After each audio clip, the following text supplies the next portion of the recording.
구독과 좋아요, 그리고 영상 제작하고 분석하는데 슈퍼땡스는 큰 도움이 됩니다. 최종 선택은 각자의 판단 기준에 맞게 활용해 주세요. 자, 오늘은 2026년 3월 4일 예정된 NBA 경기죠. 샬럿 호네츠와 댈러스 매버릭스의 대결을 순전히 데이터에 근거해서 한번 파헤쳐 보겠습니다. 시작부터 보시죠.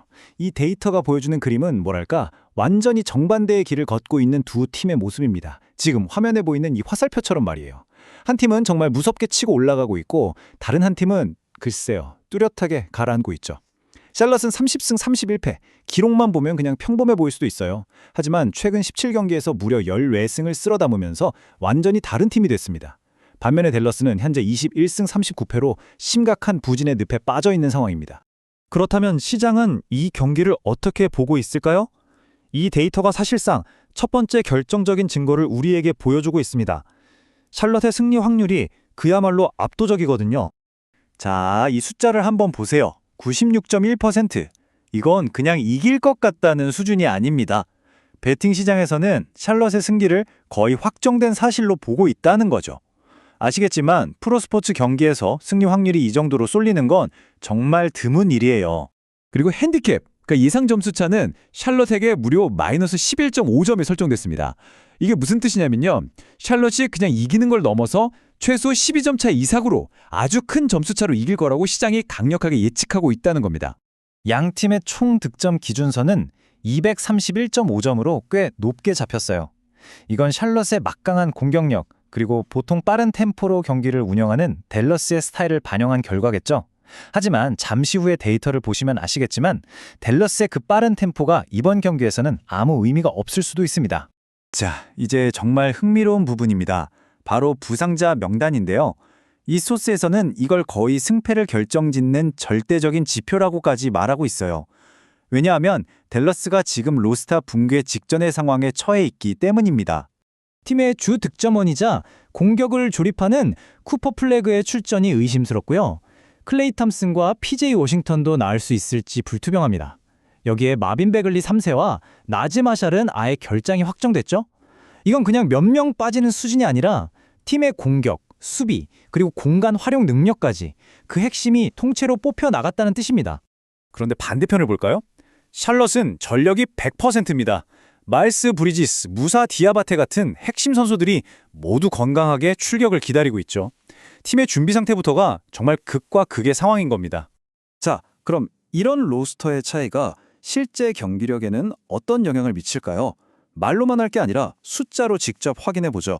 이 부상 공백이 댈러스의 공격 효율을 얼마나 떨어뜨리는지 한번 모델링해서 볼 수 있습니다. 이 그래프를 좀 보세요. 샬럿은 118.6이라는 리그에서도 최상위권에 속하는 공격 효율을 유지하고 있습니다. 참고로 공격 효율은 100번 공격했을 때 몇 점을 얻느냐를 나타내는 지표죠. 그런데 댈러스는 주축 선수들이 빠지면서 시즌 평균 111.0에서 많게는 102.5에서 104.0 사이까지 그 수치가 뚝 떨어질 것으로 보입니다. 어쩔 수 없이 무리한 슛을 던지고 턴오버가 늘어날 수밖에 없기 때문이죠. 그리고 여기에 체력 문제까지 더해집니다. 샬럿은 자기 홈에서 3일 동안 푹 쉬었어요.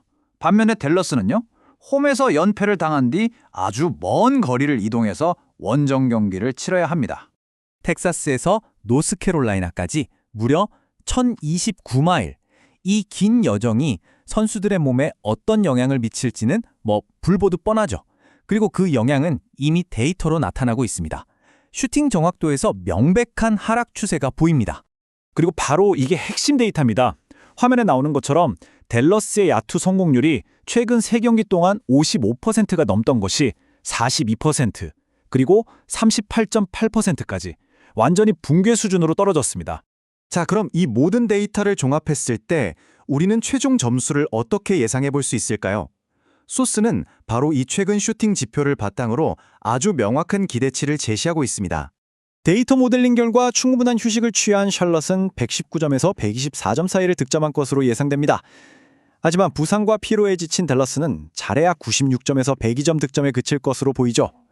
바로 이 예상 점수 차이가 데이터 기반 추천의 가장 중요한 근거가 되는 겁니다. 그래서 소스는 이 경기에 대해서 데이터에 근거한 두 가지의 주요 추천을 내놓게 됩니다.